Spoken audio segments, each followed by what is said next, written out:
Good afternoon, everyone. Good afternoon. We are starting a new series of videos talking about motorhoming. We're going to give like top 10 tips on certain things we like about this motorhome, for example.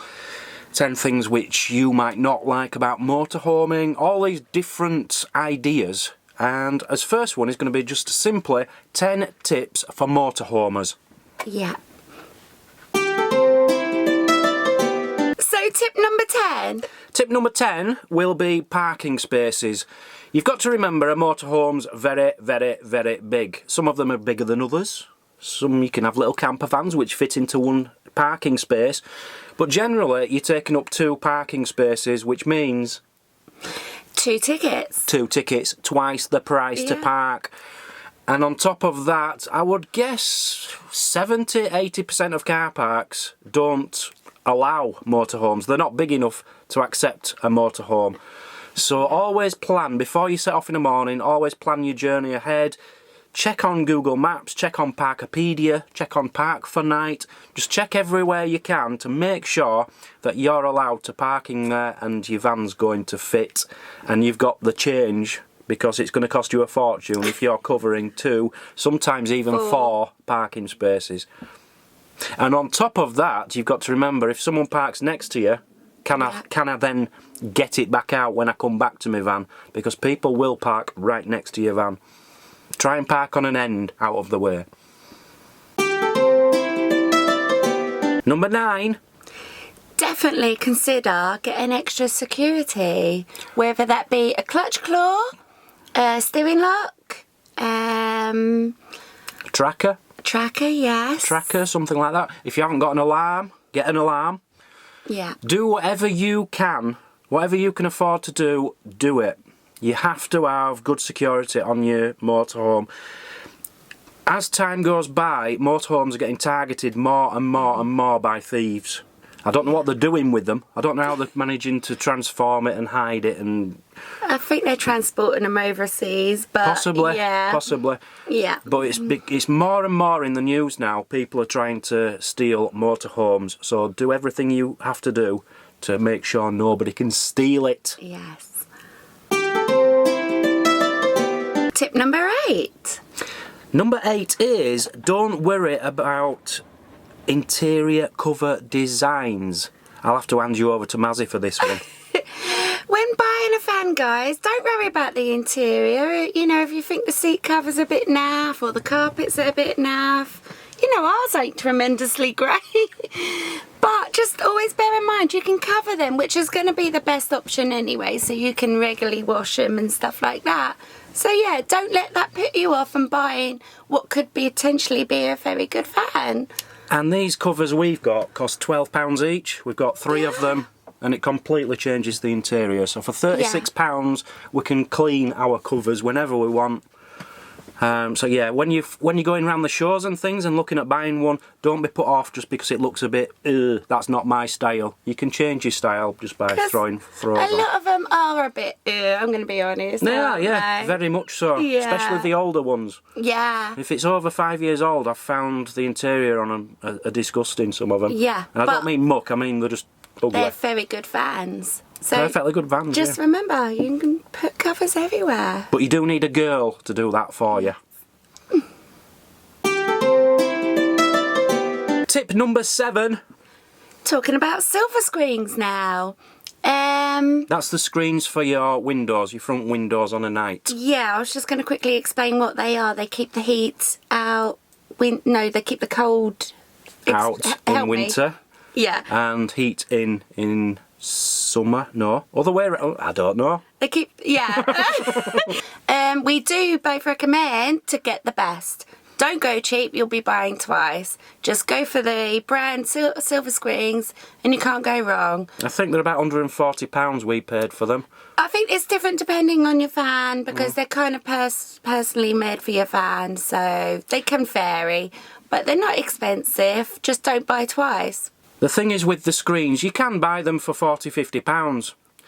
But the best ones you might pay £150–170 for them. But it's worth it. There's no point buying something which doesn't do the job. Yeah. And silver screens, we've found, and we're not sponsored by them. No. We found are absolutely fantastic. They do actually do the job, don't they? They keep all the condensation out in it, etc, etc. So yeah, buy the best.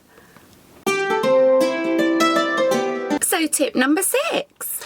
Right, I'm going to talk about waste masters. You might have heard of them, or the barrels, whatever. The things you take water from your van to, like your grey wastewater to take away.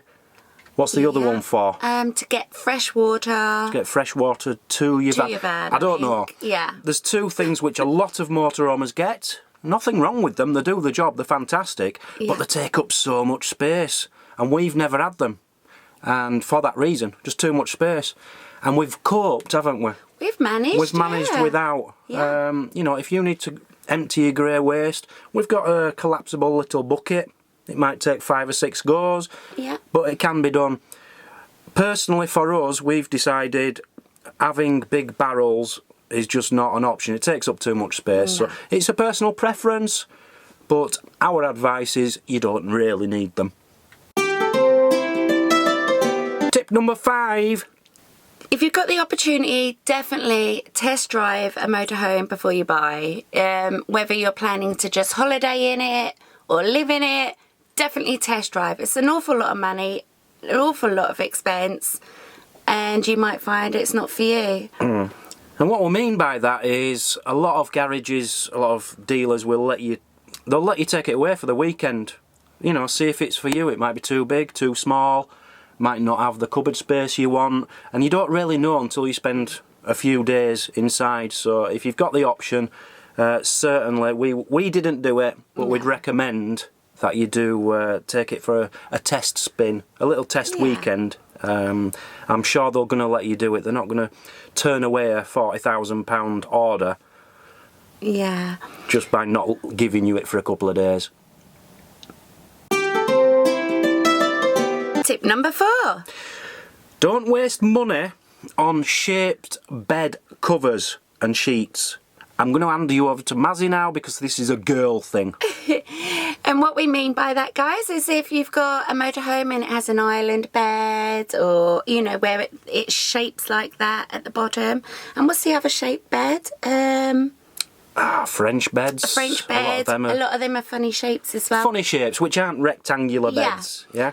You don't necessarily have to go and buy the special shaped bedding. It costs an awful lot of money. An awful lot of money. An awful lot of money.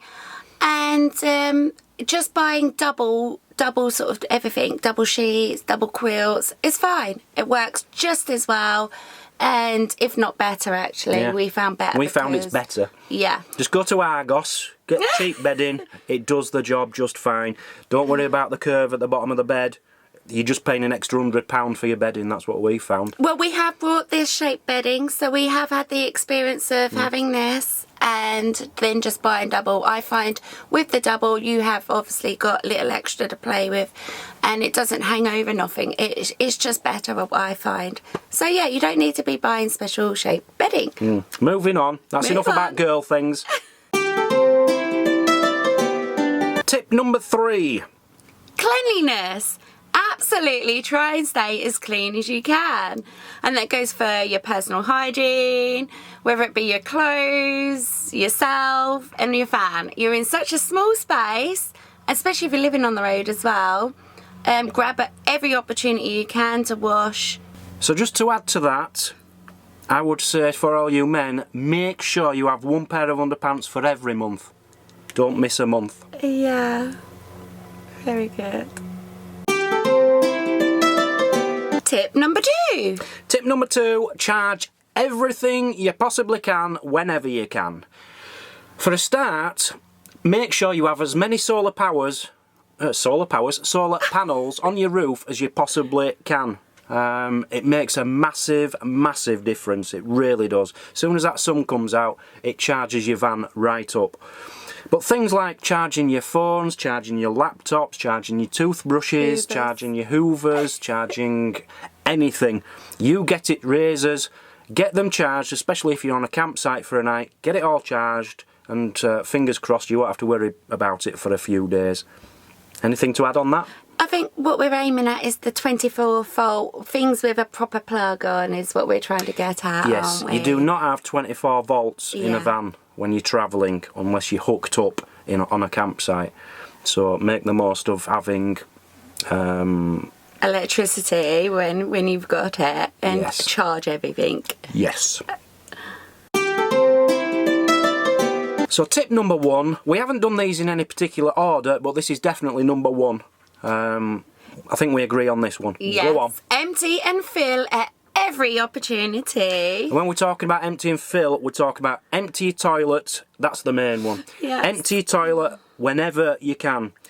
Empty your grey waste whenever you can. And get rid of your rubbish whenever you can. Filling, fill your water whenever you can and fill it with petrol or diesel whenever you can. These things you take for granted but until you're actually living in a motorhome. So every opportunity, get that done. So that's our first little tips video, our top 10 if you like. We're going to be doing quite a few of these. We've got a few lists. They're all pretty similar, but they're all different. So I hope that helps some people who are planning on buying a motorhome, people who are planning on living full time in a motorhome, people who are already in a motorhome but are doing it wrong. Just things to consider. Things to consider. So hope you enjoyed that one. Please leave your comments. If you can think of any others, leave them in the comments. And please don't forget to click like on this video and subscribe. Thank you very much. We'll see you on the next. Bye. Bye bye.